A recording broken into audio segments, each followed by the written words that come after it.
morning. I think it's time we get started, so make sure you got your cup of coffee, and you guys can finish networking later, I promise. We will leave you time at the end. Thank you so much for coming this morning. I am always amazed at how much you folks support us even through the summer months when there's vacations and lots of business activities going on, and yet I was telling Steve how well attended our meetings are, and we really credit you for doing that for us. Welcome. My name is Becky, and I'm with Neo LaunchNet. I am the representative of Neo LaunchNet today because our fearless leaders are over in the Stalker Center. Today is convocation day at the college. So we are gearing up because school starts next week. So Janice and Lee are both speaking and are a major part of what's going on over there. So they asked Brenna and I to take the reins this week. So we're really glad to see you. I hope you helped yourself to coffee and tea from Dunkin' Donuts. I always say this because I think it's so important. We're grateful for what Dunkin' Donuts provides for us these last few years. So if you're across the street or in Amherst or at Cam's Corners, please stop into that Dunkin' Donuts and grab a cup of coffee or iced tea and let them know how much you appreciate this, because they have been very gracious and very generous, and I know you guys appreciate it. I'm not a coffee drinker, but I know a lot of you are. So I think we'll get started. We have asked Steve Giordano from Team Logic to come in, and last week we talked in our evening FEBE about security, and we had the police chief, the fire chief, head of EMS. We had a lot of people here, which you guys all missed it, and I'm just saying it was awesome. So make sure that you catch the video when it goes up on our website. But we thought it would be really appropriate to also have Steve come in and talk to us about cybersecurity. And so I'm going to turn the reins over to you, and you have the next half hour, 40 minutes to tell us what we need to know. All right, thank you. Oh, and one more thing before you go. This is my object lesson. When you need to make a comment or a question, please raise your hand, and we are going to bring this to you, because this helps everyone hear your question or comment. Plus, we also record it on our video so that when you watch it later, you can actually hear what's going on. So please, be a little bit patient with us and let us run the microphone to you. Now I will turn it over to you. Thank you. Thank you. My name is Steve Giordano. I'm with Team Logic. We're a computer and IT managed services company. I appreciate you allowing me to come in and talk with you this morning. Cybersecurity is about that wide. I'm going to talk about this wide because it's time limitations. But I also want to talk to you about things that I think that are very relevant to you and your businesses. I want to ask a couple of questions. How many here are solo entrepreneurs? Okay. And then how many here have business networks? Okay, you're going to hear me use the word network a lot. Everything I say about networks applies to solo entrepreneurs. So let's get started. Okay, there's some takeaways from today's meeting. I want you to understand what the cyber criminals are trying to do, how they're trying to get into your business, how they're using social engineering and emails to get into your business. And understand how you can protect yourself. And I also want you to keep in mind, you're going to hear me, as we go through this, you're going to see a lot of things that are going to happen quick. Keep in mind the 2-second rule. They did a study many years ago, and they determined that the average person, when they're surfing the web and going through their emails, they spend anywhere from 2 to 5 seconds before they click through, before they click to the next page. 2 to 5 seconds. Let's talk about types of cyber attacks. You've got your targeted attack, like the Chinese going after the U.S. Chamber of Commerce before some trade negotiations, the North Koreans trying to go into the Department of Defense, Sony, Home Depot, and Target. So you hear about those. Those are targeted attacks. The cyber criminals know the organizations and they're going after them. The people in this room, you're probably not going to be the subject of a targeted attack. You're going to be the subject of a general attack, where the cyber criminals, they throw some spyware, they throw some viruses out in the wild, and they hope that they're going to get into your network. A lot of it is kind of self-inflicted because a lot of business owners and businesses don't have sufficient security, they don't have sufficient policies and procedures, and in many instances, the employees are letting the cyber criminals into the business unknowingly. Okay, why are they going after small and medium-sized businesses? Because they're the easiest to breach. You just don't have the right processes, the right products, the right procedures, and a lot of business owners think it's not going to happen to them. Oh, it's, It's not going to happen to me. It's going to happen to somebody else. I mean, how many times, and it is happening to businesses, how many times you go into a Chamber of Commerce meeting and your peer says, man, my network got hacked last week? Well, it's happening. Okay, Hartford Insurance did a study, all right, and they studied businesses that had 50 or less employees. And I don't want to go through all of these, but if you look at the bottoms, 48% did not have password protection or data encryption. 47%, only 48% had password policies. Only 47% update their systems and their software. Only 48% use firewalls. Only 41% ensure that remote access to their networks is secure, right? But yet 85% said that a breach is unlikely. However, 75% reported a breach. And those are the different ways that the bad guys got into the network. Now you'll notice that those numbers add up to more than 100%.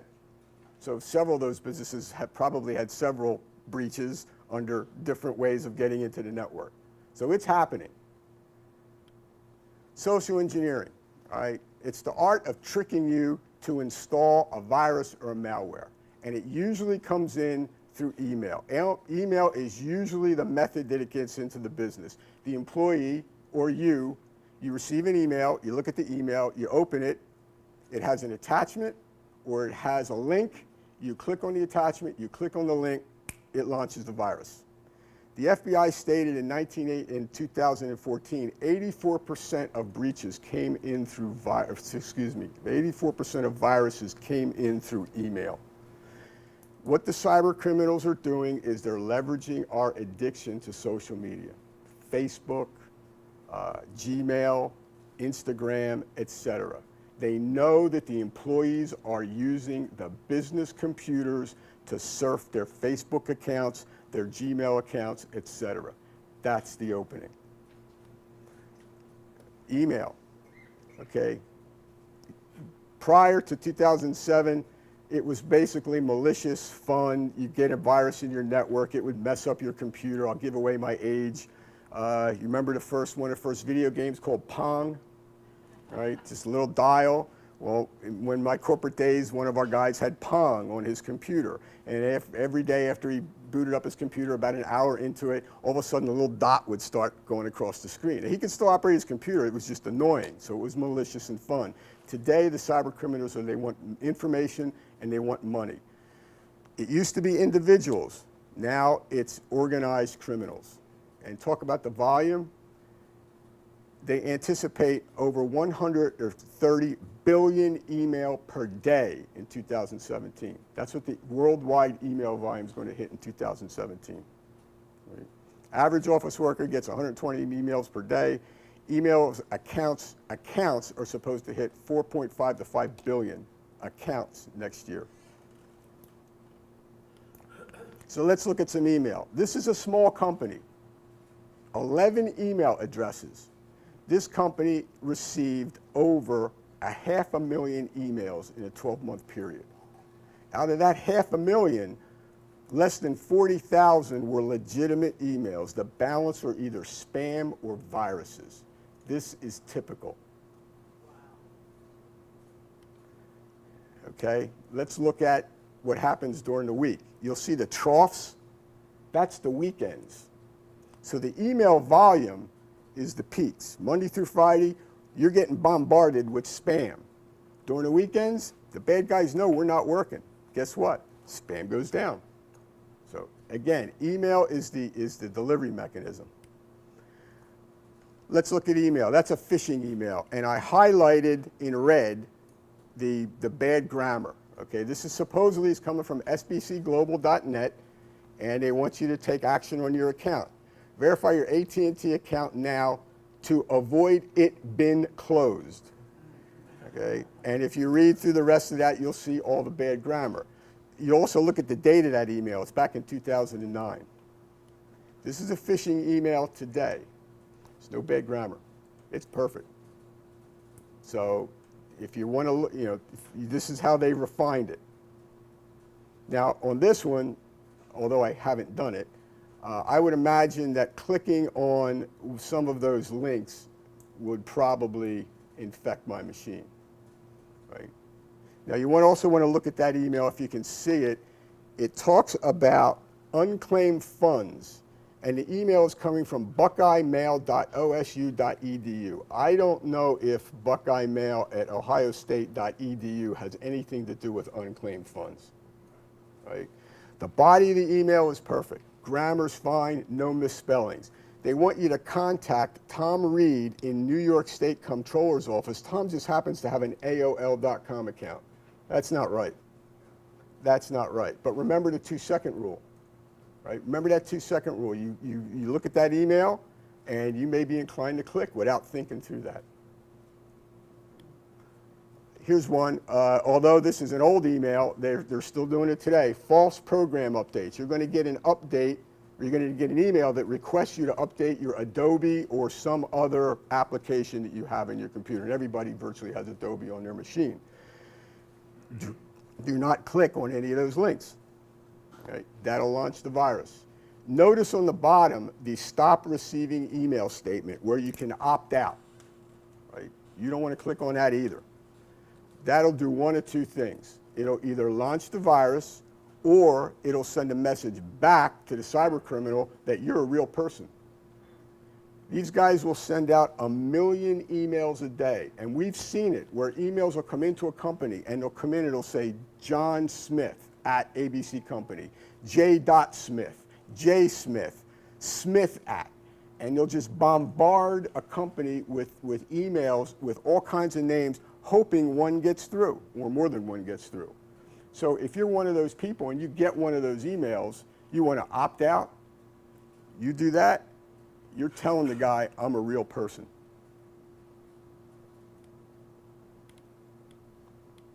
Here's another phishing email that just happened this week, as a matter of fact. This one, you'll get one, and it's asking for you to sign up and register so you can get a secure attachment.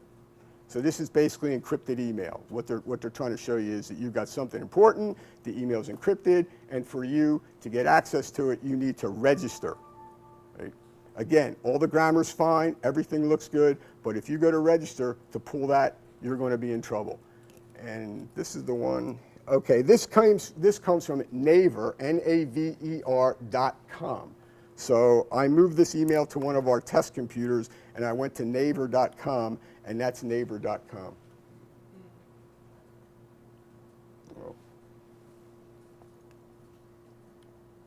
Here's one for your AT&T bill is ready.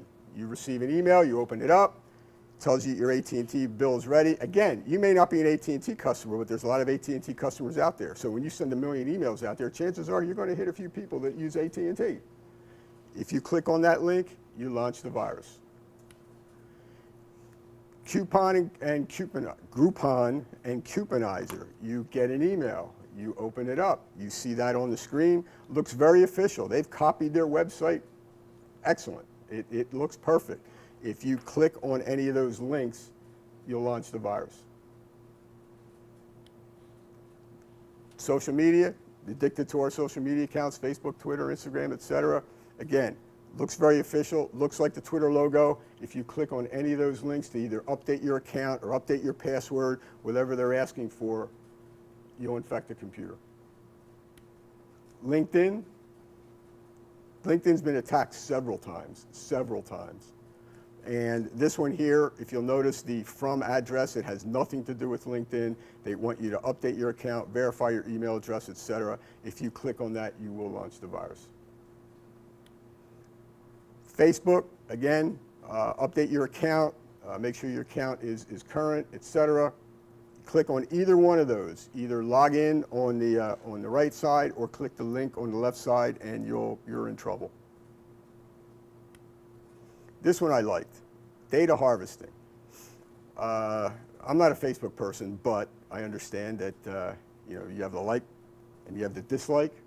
Well, there's no dislike with Facebook, but these emails came out a couple years ago, and you would open it up, and you can now install the dislike button on your Facebook account.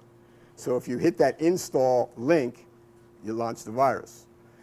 Didn't go, so that they do this, and it's around for a couple months, it goes away. About a year later, they do the other one on the right-hand side.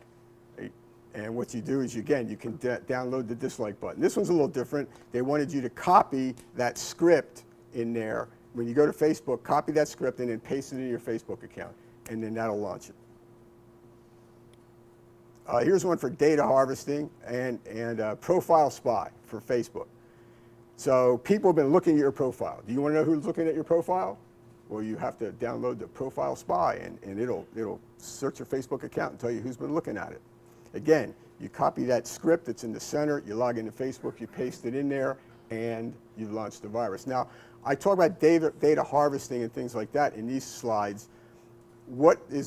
These viruses normally get into your system, and they load one or two different things. A keystroke logger could be one of them, where it will log all your keystrokes. Everything you're doing, it's logging them. Or it'll load what's called a banker Trojan, and it's looking for your banking information and all your banking transactions. Okay? So these programs will get loaded in your machine. You won't know they're there, and they're just feeding the bad guys information. Here's another one for Facebook. Somebody has a secret crush on you. I guess you see the theme here with social media. Somebody has a secret crush on you. You have to download this file. You get 5 other people to do it. When you get those 5 other people to do it, then they'll send you the program that allows you to see who has the crush on you. And that's the program that when you load it, it infects your computer. I like this one too. Facebook 20 questions. How many people have bank accounts, etc., where you have your security question? Your mother's maiden name, your favorite color, where you were born, whatever. Okay, there were 20, I don't have all 20. There were 20 questions that were floating around Facebook, right? And you were encouraged to not only answer the question, but to send it to your other Facebook pals so they could answer the questions. And that is the virus. So as you're answering the questions, the bad guys are getting those answers. And then what they'll do is they'll go in and try to crack accounts, and now they've got your security questions, your answers to your security questions. Fake CNN website. A lot of this is geared around current events. And I would imagine right now with the Olympics and our political situation, it must be crazy. This is when that train derailed in Spain. I don't know if everybody remembers that. When it came around the corner, it went too fast and it kind of just fell right over. This is a fake CNN account, and if you click on either the headline on the top or full story on the bottom, that will launch the virus. Anybody get Hallmark e-cards? Get a Hallmark e-card, and you go to open that attachment, that'll launch it. And that address, it says e-cards from Hallmark.com, so it looks very official. This will be coming up again, probably November, December, early January. Holiday package delivery. They look very official. Costco logo, Walmart logo, Best Buy logo. The wording is perfect. Unfortunately, we couldn't deliver your package, et cetera, et cetera. There'll be links in all of these. You click on the link, you're in trouble. Here's a good one. This phone scam. I've seen 3 different versions of this. I'm sorry, I only have copies of 2 of them. What'll happen is you'll get a pop-up on your screen, and it'll tell you that you've got a problem with your machine. It's infected, you have a virus, et cetera, and notice the one on the left, it says, do not restart. The other one, unfortunately, I don't have a copy of, a picture of, that also says, do not restart. The problem with these is you can't shut them down. You try to minimize it, pops back up. Try to minimize it, pops back up. It locks up your computer. And it tells you, don't restart. Call this number. Well, all you have to do is restart the computer. On this one, all you have to do is restart it. It goes away. This scam, they want you to call that number, and you'll get somebody on the phone, and they want to establish a joint session with you. They're going to send you to a website. They're going to log in remotely. And they're either going to do one of a couple of things. They're going to get your credit card information to bill you for an hour's worth of useless service. That while they're in your machine, they're going to look for information and try to pull it off, or they're going to put a virus on your machine while they've got that remote session going. So if you ever get one of these, just reboot your machine. Just reboot it. Yes? I'm going to get to that. Okay, because, yeah. Okay, these are the Crypto-Locker viruses. Now these are starting to go away. This is different than Crypto-Ransomware viruses. Okay, what will happen is you're going to get a pop-up on your screen that says your machine is infected, and it looks pretty official. You'll see some of the names here: XP Anti-Spyware 2009, right? Remember Windows XP? You're going to see Antivirus 365, right? Microsoft 365. So they MS Anti-Spyware 2009 or 2012 or whatever. They're going to look official, right? Some of them even carry the Microsoft colors, and I'll show you that. They pretend to scan your machine. They're going to tell you that they found viruses and infections, and they want you to sign up for the protection and register for it, et cetera, et cetera. And that's when you're going to have trouble. Now, normally, this kind of virus, you're fully recoverable from this one. Okay? Unfortunately, you have to probably bring it to a company like mine, but you're not going to lose your data. We can bring your machine back, et cetera, et cetera. These are starting to go away. And this is what one of them looks like. And if you look at the upper left-hand corner, you'll see the Microsoft colors. It's not the logo, but the colors, and it says XP Defender. Now, XP Defender, go into your control panel with Windows, and you'll see Windows Defender. So you got that little tie-in to make you feel comfortable. That's usually what they look like. When you get to the registration point, that's where you don't want to go.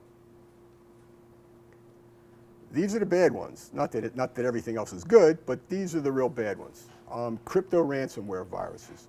Crypto-Wall, Crypto-Locker, CTB-Locker, Locky, and over 100 other variations. What happens is, if they get into your machine, they will encrypt all the data that's on the machine. And you don't get the decryption key unless you pay the ransom. And the ransom is usually paid in Bitcoin now. Before they used to ask for your credit card numbers, but Bitcoin is virtually anonymous, so that's how you pay for it. They're evolving. Some of them are pretty interesting, like the Locky virus. When that one gets onto your computer, from what I've read about it, it gets in there and it has the intelligence to examine the documents that are in your PC. And it determines what they think it's worth. And your ransom is based on what the program thinks your documents are worth. For example, let's say you got that virus and you had nothing but a couple of Word documents and some PDFs. You might be asked to pay, 1 Bitcoin. Suppose it sees a QBW file. Everybody know what a QBW file is? QuickBooks, your QuickBooks database. Right? You may have a ransom that's a lot higher than 1 Bitcoin, and that virus has the intelligence to figure that out. Okay, this is the usual sequence of events for this virus.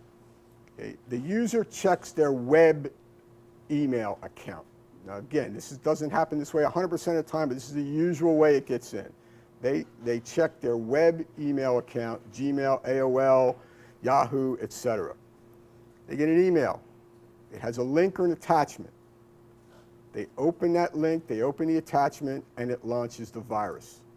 That virus will encrypt all the data on that PC. And that PC is basically done.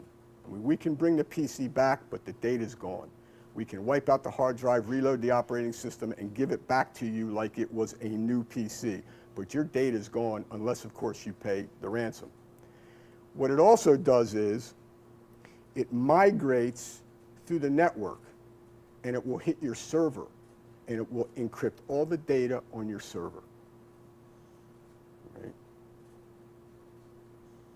It will also migrate to other devices in the network. For example, one of these. If one of these is connected to the machine or the server while the virus hits it, it'll encrypt all the data on a USB stick or a USB hard drive. Right? It may also migrate to file sharing places. We've seen this migrate to Dropbox.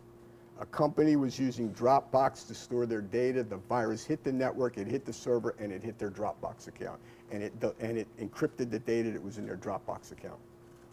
So, yes? Backing up to the cloud or an external drive, is that good? No, the way to protect this, I'll talk about it in a second, Don. Prevention, good antivirus and email filtering. Containment, if you get hit with this and you have a business network, immediately, I mean like yesterday, unplug the machine. You know, I don't recommend ever doing hard power downs on a machine, but pull the plug. You might be able to get it before it migrates to the server. Security, implement properly configured business class data backup. There's a way that you can back up your server that will protect the data. And you can do it locally or you can do it to the cloud, but it has to be configured properly.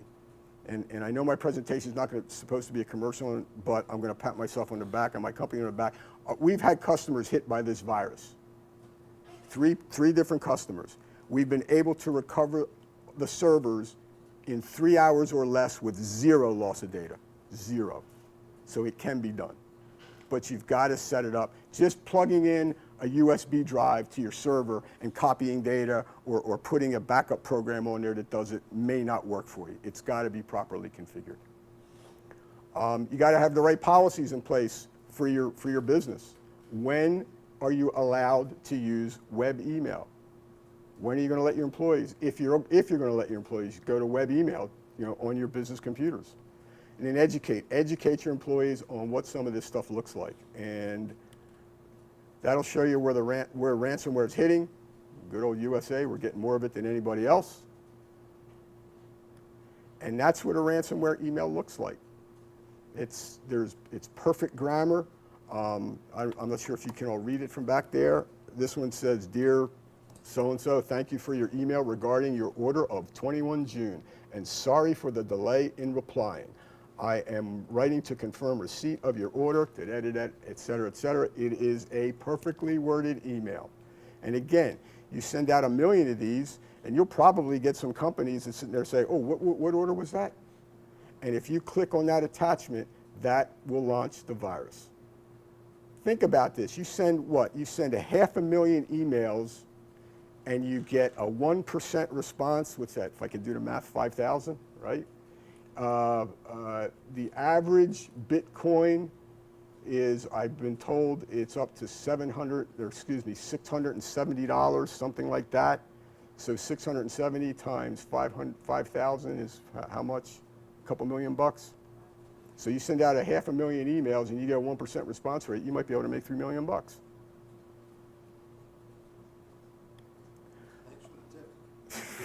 Well, it's a sad thing. It's a sad thing to say. It's a sad thing to say, but there is becoming a cyber criminal is a cottage industry now. If you are so inclined, you can go on the web and you can download these viruses as a criminal, and you could start sending them out. It's a cottage industry.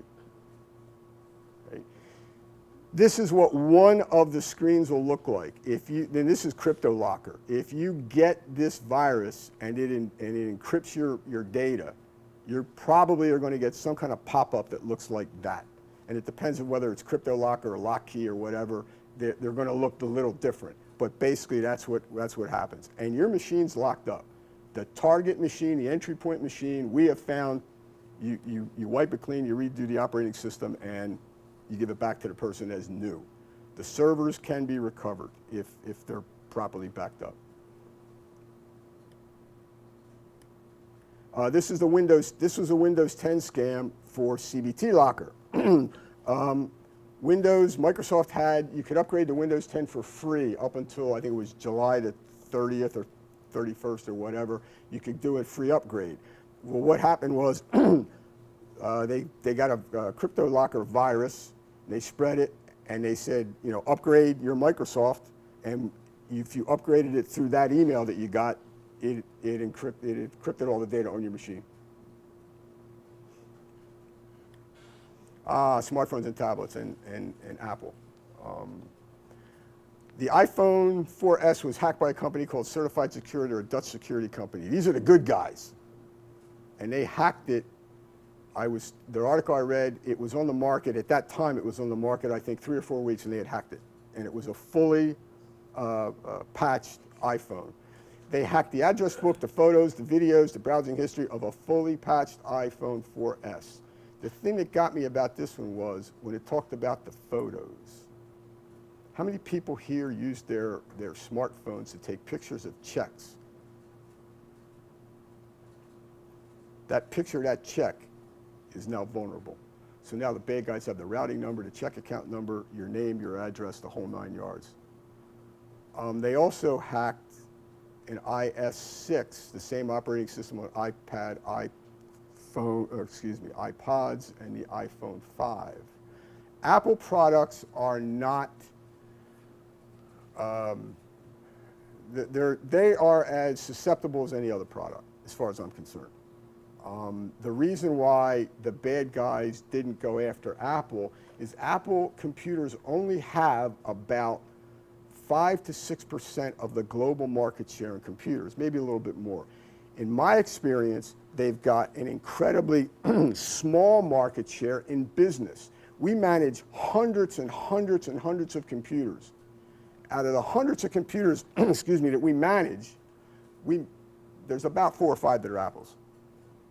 So like Willie Sutton said, why do you rob banks? Because that's where the money is. Why do I want to hack an Apple? Nobody's using it in business, right? Now, but they are going after the iPhones, the iPads, the tablets, because people are using their computer on a hip. The computer you carry on your hip, they're going after these. They're going after iPads. It's our experience, a lot of people in medical and dental, when you go to medical records, the EMH, a lot of these applications for medical records in doctors' offices, the doctors are running around with pads. So yeah, I want to hack that pad. I want to get that patient information, I want to get the social security number, et cetera, et cetera. So Apple is, they're going after Apple just like they're going after everybody else now. Here's an interesting one. How many people charge their smartphone on their computer, via their computer? There was an app out there, if you loaded the app, it loaded a virus onto your phone.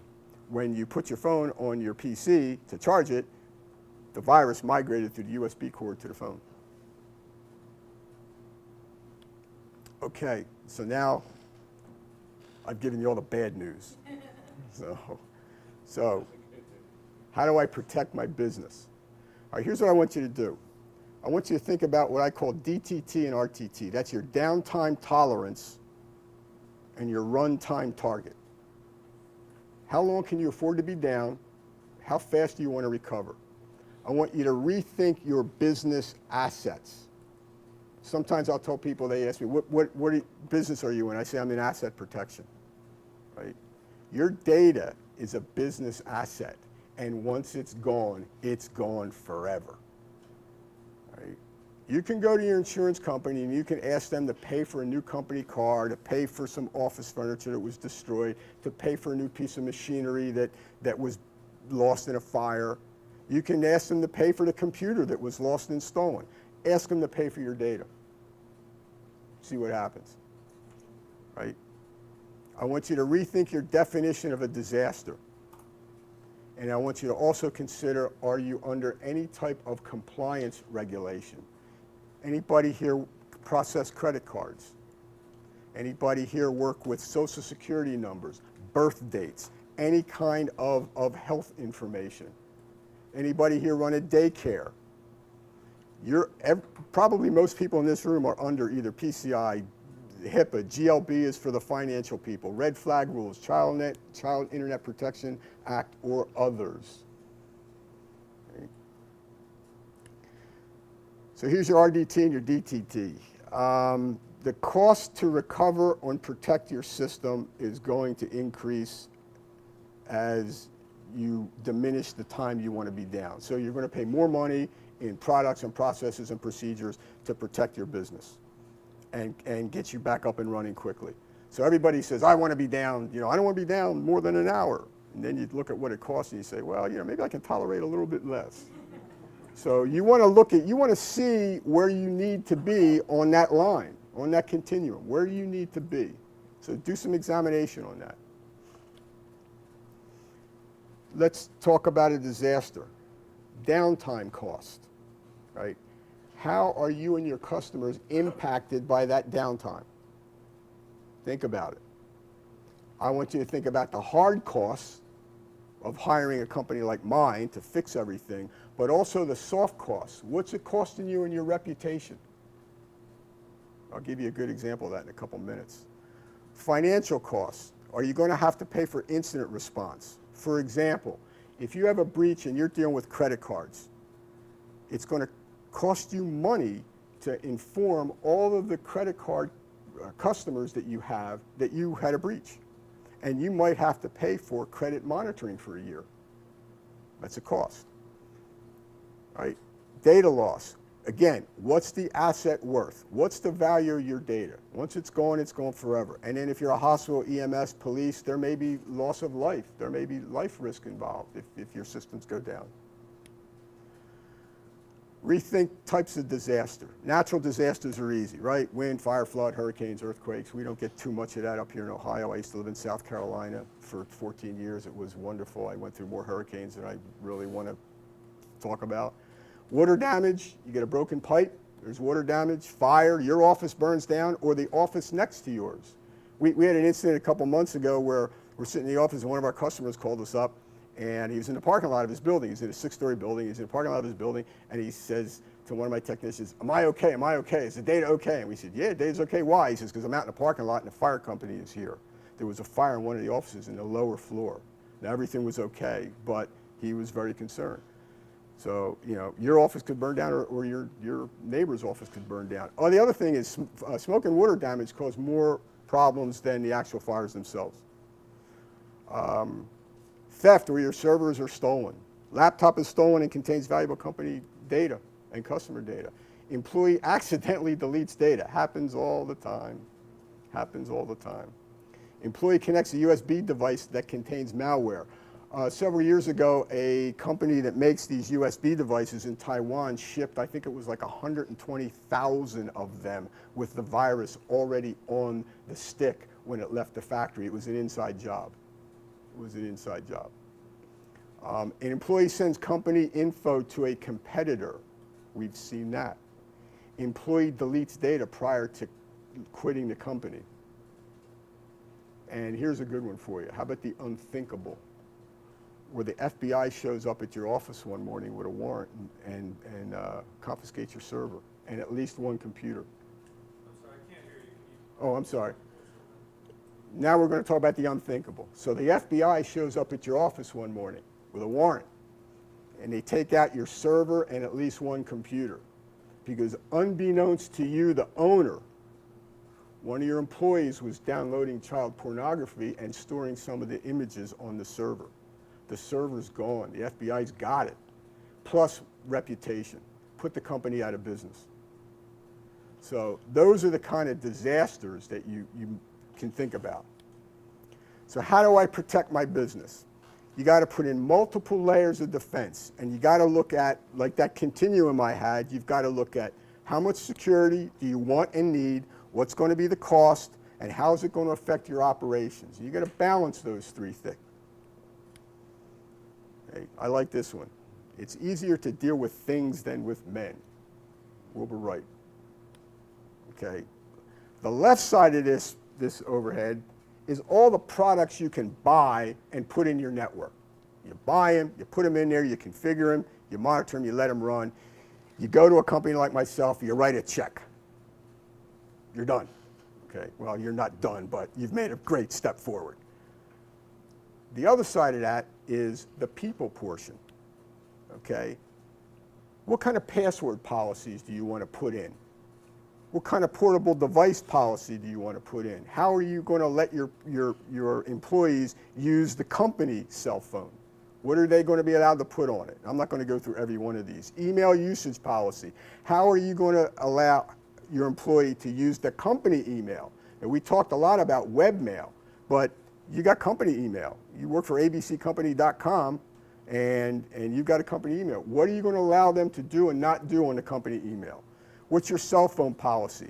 What's your unattended policy? Even for solo entrepreneurs, What is your unattended policy? When you walk away from your laptop or your desktop at home and you're not using it for 3-5 minutes, does it go to the sign-on screen, or can one of your children go on that machine and delete data or surf someplace and download information and a virus? So everything I'm saying regarding networks, as I said in the beginning, applies to solo entrepreneurs, right? If you're a company, do you have a security manual? If you have a breach, say PCI or HIPAA, one of the first things they're going to ask you when they come in and audit is, can I see your security manual? You don't have one, you failed. Right? Internal usage policy. What third-party software are you going to allow? Here's the last one, BYOD. For a company now, it's getting interesting. I'm not a lawyer, so I'm not going to go into the legal aspects of it, but what kind of policies are you going to have to allow your employee to use their personal laptop or cell phone with company business? A lot of business owners say, oh, I don't have to buy my employee a cell phone because they're going to use their cell phone. They would rather use their cell phone. They'd rather use their laptop. Now you're intermingling company data and personal data on that device, and that can be a problem. So these are all basically policies that you need to look at and consider putting in your business. What does that do? It affects the people. The people complain. I don't want to have to reset my password. I don't want to have to sign in again. I don't want to have to do this. I don't want to have to do that. And I've heard and seen business owners say, well, Steve, I don't want to get that tough on them. There's a lot at stake here. So how do I protect my business? Email, let's do some email warning signs. You get an email. You look at the from column. Do you recognize the sender? Is the email from someone in your organization, but it looks suspicious of out of character? We see this all the time, where companies will get emails from people inside the company. So you're sending emails to yourself, basically, right? Somebody out there spoofing the email. They've got your email address, and they're sending it into your company, and they're spoofing your address. And what usually has happened is someone has got their email list hacked, and they're sending it to all the people on that list. The sender address looks suspicious. Example, Microsoft.com. I go back to the 2-second rule. Everybody see the misspelling there? Okay. But if you're doing that 2-second click, you're probably not looking at that misspelling, right? No past communications or relationship with the sender. The email is unexpected and contains a link or attachment. The subject line does not match the content and the body of the email. It's another suspicious one. Is the email requesting you to click on a link or attachment? Is there a high sense of urgency for that email? That's a giveaway. Does it have bad grammar or spelling? I put that down at the bottom because most of them nowadays, they're perfect. Spelling and grammar are really good. Gut feel. It just doesn't look right. It looks like a duck, it quacks like a duck, it's probably a duck. Don't delete the email. Don't click on any attachments. Even if it's from a family member, they could have had their contact list hacked. The to line, you receive an email with many others, and this goes back to the contact list being hacked. You get an email that's got a lot of people in the to, a lot, and you don't recognize any of them. Chances are somebody else got their contact list hacked. You're in that list with a whole bunch of people you don't know, and the bad guy is sending spam emails or malicious emails to everybody in that list. You happen to be one of them. The same applies for the to field, or the CC field, excuse me. Attachments, be careful of attachments. Does it have a suspicious extension, especially if it's a zip file or a .exe file? Links, mouse over the link. If you mouse over the link, usually it'll expand. Does the link and the web address, are they the same or are they different? Is the link exceedingly long? I mean, I've seen links that are like 4 lines long. You know, you don't want to click on those. And is the link misspelled? And then we talked about the unsubscribe. Do not unsubscribe or opt out. I just delete the email. How do I protect my business? And then again, another best practices. I don't want to go through that whole list. Most of this I've talked about, although look at the bottom 3. Run malware scans frequently to see if there's anything on your PCs, your network.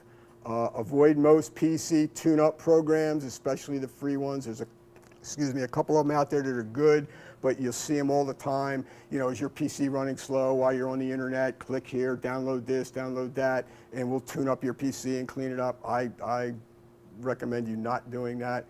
Look for pre-checked items when loading programs. I'll show you some examples of that.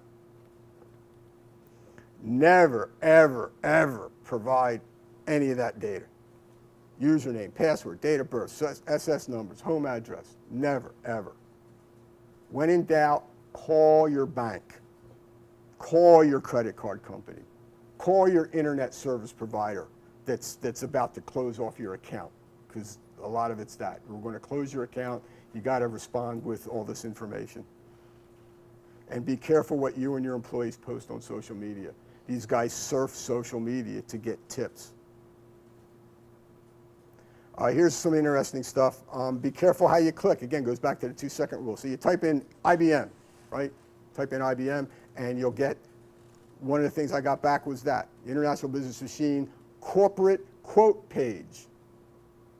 It's not where I'm going. If I click on that, I'm going to Daily Finance. I'm not going to IBM. So you've got to look at that before you click through. Now, in this particular situation, dailyfinance.com is okay. I'm just using that as an example. But if you look at the one on the bottom, this happened to me just 2 weeks ago. I'm looking for a driver for one of our customers for a Desich 825. I can't find a driver. It's not available on Hewlett-Packard's website. So, but this comes up, and I click through. That's what I get. It's got the HP logo in 2 locations. You probably can't read it, but if you read the body of that paragraph, there's some grammar there that I didn't like. So therefore, I didn't click through. There's also 2 drivers there. There's one for residential and there's one for corporate. I didn't like that either. Why do they need a driver if you got the same, if you have the printer on a PC, and I don't care if you're a business or you're corporate, you shouldn't have 2 drivers, one for business and one for corporate and one for residential. So, but I use this as an example. Be careful of pre-checked items. Now this is Adobe, this is okay, but as you download programs, you're going to notice that things are already pre-checked. And again, if you go back to that 2-second rule and you're clicking through, you click install now before you can uncheck those. You don't know what you're getting when you start downloading programs. Be careful. Here's another one. Again, this is best practices. This is annoying. This is probably something that most people don't do, because you're probably storing your passwords, right? It's easy, it's convenient. I mean, there's my Outlook page right there with my email address, and I type in my email password every time I open Outlook. Because if I don't, and it remembers my credentials, I click on my Outlook icon, my Outlook comes up automatically, no password. Guess what? If I walk away from my computer, anybody can click on my Outlook icon and see my email. Anybody. Right. The other one here is, would you like Internet Explorer to remember your passwords? And these will appear in different formats. That's why I've got 3 of them. Right? If you say yes to all of these, your computer and Internet Explorer are storing all these relationships. So when the bad guy puts in a banker Trojan or a Trojan that's gathering all this information and sends it back to them. So now he's got all your passwords and all those relationships. I know it's inconvenient. I don't automatically store my passwords. A few words about antivirus. I got a couple minutes left. A few words about antivirus. Use a licensed version. Do not use the free versions. If you look at what's up here, you'll see that the free versions, all the reds that you don't get with a free version. The other thing is, if you are under any type of compliance regulation, you can't use free antivirus. You're supposed to have licensed versions. Educate your employees. The source of many IT problems sits 20 inches in front of the screen.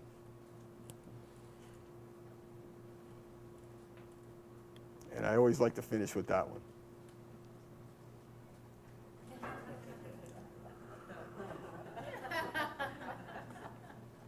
So, any questions? Ben? When you referred to deleting stuff a lot of the time. Is it enough to delete and it just sits in your trash, or should you empty trash right away? I empty trash right away. And when you're deleting email, there's two ways you can delete email. You can hit delete and it moves the email to the delete. Then you have to go into your delete folder and delete it again. I don't do that. When I delete an email, I highlight the email and I hit Shift Delete. And it says, are you sure you want to delete this? I get a pop-up. It says, you sure you want to delete this? And I say yes, and it's gone. It does not go into my delete folder. It's gone. So, but if you're just deleting, you got to remember, you got to delete it a second time. Steve, you mentioned earlier about being wary of posting like your business on social media. And I've heard a lot of people saying that, oh yeah, you want to get your business on Facebook, you want to do this, you want to do that. Is there a way to do that but still protect your data? We have customers that have business Facebook accounts. And I'm not, when I talk about Facebook and Twitter and those, I'm not saying that you as a business should not be on there. What I'm saying is you've got to be careful allowing your employees to go to their Facebook accounts and go into Facebook and do all this social stuff. Now we have we have customers that have Facebook, business Facebook accounts, and they have designated employees that are allowed and are responsible for maintaining that business Facebook account. The rest of the employees, they're not supposed to be on Facebook. So I didn't want to give anybody the impression that I don't like Facebook for business or anything like that. Well, if you have any more questions, you feel free to come up and talk to Steve afterwards. I always like to give a few minutes at the end that we can each introduce ourselves.